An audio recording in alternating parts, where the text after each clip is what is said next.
ఆషాఢ అమావాస్య అద్భుతమైనటువంటి గడియలు. ఈ గడియలలో ఆషాఢ అమావాస్య పూజను మనం ఎలా చేసుకోవాలో తెలుసుకుందాం. ముందుగా దీపారాధన ప్రతిసారి చేస్తున్నట్లుగానే చేయండి. దీపారాధన తర్వాత సంకల్పం చెప్పుకోండి. పసుపుతో కుంకుమతో బాబా యొక్క అష్టోత్తర శతనామావళితో బాబాను పూజించండి. ఆ తర్వాత ఓం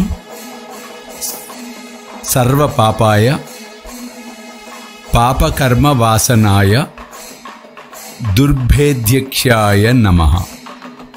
ఓం సర్వ పాపాయ పాపకర్మ వాసనాయ దుర్భేద్యక్షాయ నమః. ఈ నామాన్ని సాధ్యమైనంత వరకు మినిమం 11 సార్లు, 54 సార్లు, 108 సార్లు చెప్పుకుంటూ పసుపుతో బాబాను పూజించండి.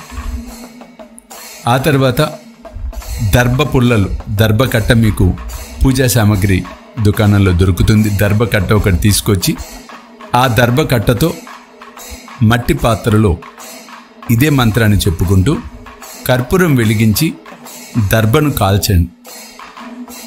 ఆ తర్వాత మీరు తయారు చేసుకున్న నివేదన, పులిహోర, దద్దోజనం, చక్కెర పొంగలి, ఇంకా ఏదైనా సరే నివేదన సమర్పించి హారతిని ఇచ్చి నమస్కారం చేసుకొని ఆ ప్రసాదాన్ని మీరందరూ స్వీకరించండి.